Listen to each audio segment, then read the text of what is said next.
When you have these addictions to food, you have to remember that a lot of times you embark on an intermittent fasting journey because you're transferring that addiction into something else, or you are trying to stay away from that addiction. That's at least how it was for me and why it worked so well for me when I lost weight. When I lost over 100 pounds, a lot of it was because I'm in this very defined box and I simply cannot eat during this time, and those are the rules. But as time goes on, you start to bend the rules, you start to learn more, and as I've learned more about how fasting works, I've given myself more tools, and sometimes you almost become orthorexic with these things, like obsessive over what you eat.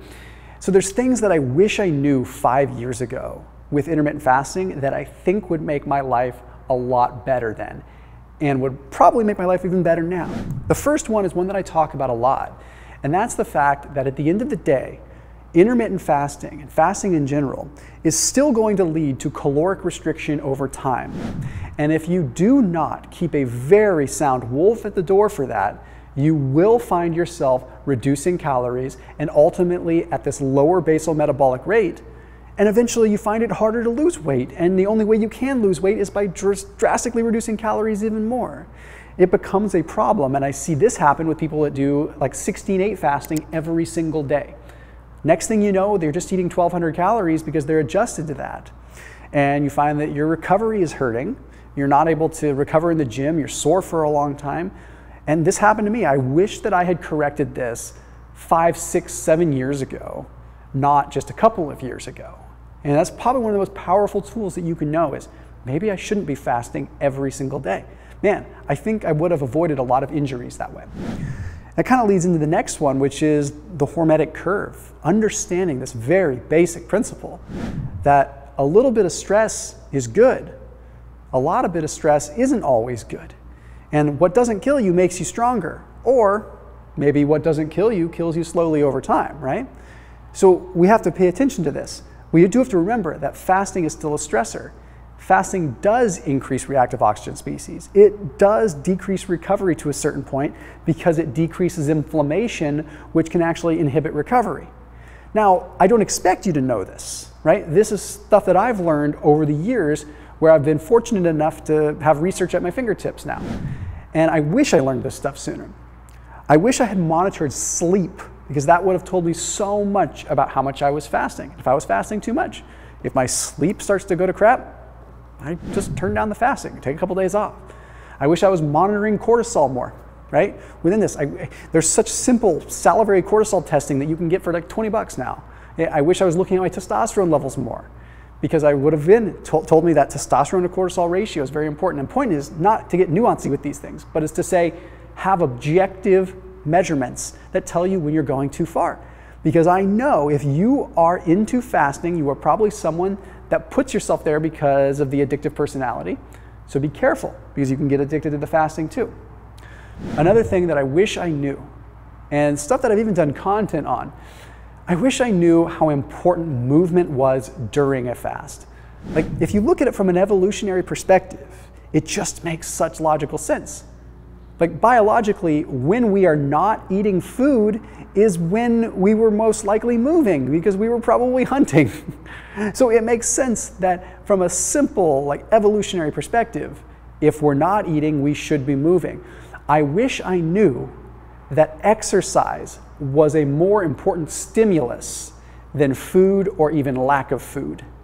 I put so much emphasis on the diet and so much emphasis on the abstinence of certain foods that I tended to forget about how important the exercise was. I always kind of said, oh, just do light exercise during your fasting period. And only a few years ago did I start making the migration to saying, actually, maybe your harder workouts should be when you're fasting. Maybe it signals your body to say, hey, keep this, it's important, right? I don't think that I was trying to like build muscle or anything while I was fasting too much, but I think that probably could have preserved a little bit more by training, resistance training a little bit more during my fasting period and not just doing cardio and things like that. I just wish I had a more solid understanding of that 5 years ago. This next one is huge, and probably one of the biggest takeaways. One of the single biggest changes that I have made to my diet over the last even year, let alone 5 years, is understanding early time restricted feeding and how effective that is.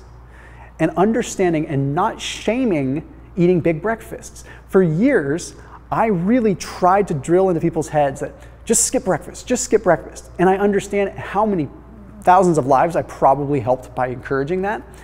But I think I might have taken it too far, because eventually I learned, well, actually, if I have a big breakfast, that big breakfast keeps me satiated throughout the rest of the day. And early time restricted feeding means, oh, well, I just start my fasting period in the afternoon, evening. That way, I'm fasting through the afternoon and evening instead of through the morning. So my eating period's just in the morning. Countless bodies of research are suggesting that this is the way to go. Not saying that intermittent fasting is bad. It still works. You should still do it. By all means, do what works for you, 100%. I still intermittent fast, but I am now starting to do more of this ETRF. So when I was stacking my calories at night, my sleep was worse. When I was stacking my calories at night, I was finding it harder to make body composition tweaks and changes that I wanted to have. I think it's really important to pay attention to this. I also wish within that I learned about prioritizing protein a little bit more, right? Because sometimes I would be so hungry and I was so focused on fats being a fuel that I neglected protein a little bit more. And now I prioritize protein a little bit more. There's a link below in the description, by the way, for anyone that's looking for specific foods during your eating window, things like that, for Thrive Market. So that is a 30% off discount link. That's gonna save you 30% off your entire grocery order. So your whole grocery order, your initial grocery order through Thrive Market, whether you're getting protein, whether you're getting beef sticks, whether you're getting fiber, whether you're getting macadamia nuts, it doesn't matter. Load up your grocery cart, 30% off your entire grocery order. And I specifically have foods there that I really think are perfect for keto and perfect for fasting, and that's why I mentioned that. So you do your own shopping. I'm not telling you what to get, but the bottom line is it's a very effective tool to get your hands on what you need for whatever dietary pattern you're doing. So that link is down below for 30% off your entire first grocery order through Thrive Market.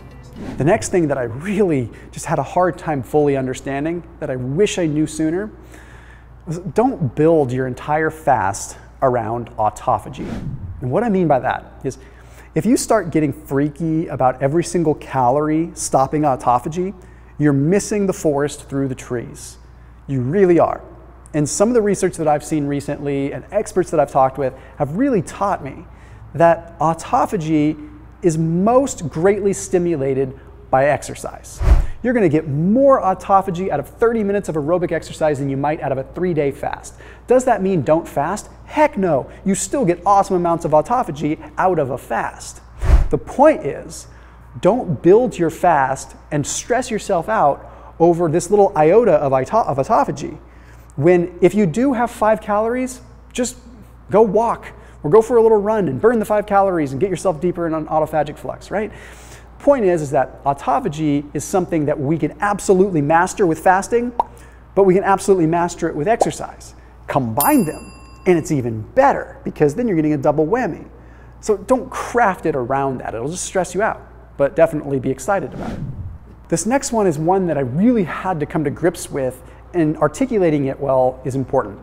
Because I mentioned this before, that one of the ways that you have success with a diet is by harnessing drive. Sometimes that's anger drive, sometimes it's positivity, but a lot of times people get angry. Sometimes even that self-deprecating talk helps people, right? But being angry and incentivized by how much you don't like something is great, right? So when you start saying insulin's bad, I don't want to spike insulin, I can see how that can drive you through that initial crutch, but eventually anger drive will catch up with you, and the demonizing thoughts will catch up with you in sort of a toxic environment for your brain. I wish I knew then what I know now about insulin. Insulin spikes are not bad as long as the insulin spike comes down. If you spike your insulin and it stays high, then it's a problem. If you spike your blood glucose and it stays high, then it's a problem. The more complicated mechanistic understanding of blood sugar tells us that when you have these spikes, it's not the end of the world if the body is doing what it's supposed to do and getting it back down. Now, this is where fasting comes into play, because fasting increases insulin sensitivity and helps it so that you can get better at going up and then coming down. But if I had known what I know now, 5 years ago, I think I would have probably had less injuries and probably would have been able to recover after some workouts better when I was totally afraid of having carbohydrates, compared to now when, you know what, after an 18-hour fast, I don't have a problem with having an apple after my workout, because you know what? It's probably helping me more than it's hurting me in my state at this point in life. I really have learned to not be anti-antioxidant. Okay, for a long time, I really had to ingrain in people's minds that we don't want to just constantly bombard ourselves with supplemental antioxidants. Like, don't load a bunch of vitamin C, don't load a bunch of echinacea, don't load a bunch of vitamin E. And I still stand behind that. I don't think that supplemental antioxidants have a whole lot of a place in our life. But that doesn't mean that you don't use them when you need a little bit of a crutch. If you have stressed yourself out to an unnatural state, sometimes you need unnatural interference, unnatural intervention, right? If you've stressed yourself out, you look at, okay, well, from an evolutionary standpoint, our ancestors thousands of years ago wouldn't have taken a vitamin C supplement. Our ancestors a couple thousand years ago wouldn't have squatted 605 on their back for reps, right? I'm not saying I do that, but the point is like they weren't recreationally out tormenting themselves with exercise. They were exercising to survive. So arguably athletes today and people that are active today are probably even more active than they were. So it's just, you have to look at apples versus oranges here. I think that occasional antioxidants are good. And I don't want people to get the wrong idea that you shouldn't eat fruits and vegetables that have antioxidants. I'm not preaching that. The last and most important thing out of all of this is you have to do it because you love it. And there was a point in time where it became so much of my career that I actually didn't really enjoy it. I just became addicted to it and kept doing it. Now, I've kind of fallen in love with the aspects of it again because I have a more relaxed and intelligent outlook that is allowing me to sustain it for a long time. So fall in love with the process again. And if you don't like fasting, the community is still there for you. I'm still here for you. People that watch this channel are still there for you. And that's the beauty of being able to try different things. And the beauty of fasting is because you can apply it with all kinds of different mediums and all different kinds of groups of foods. So as always, keep it locked in here on my channel. I'll see you tomorrow.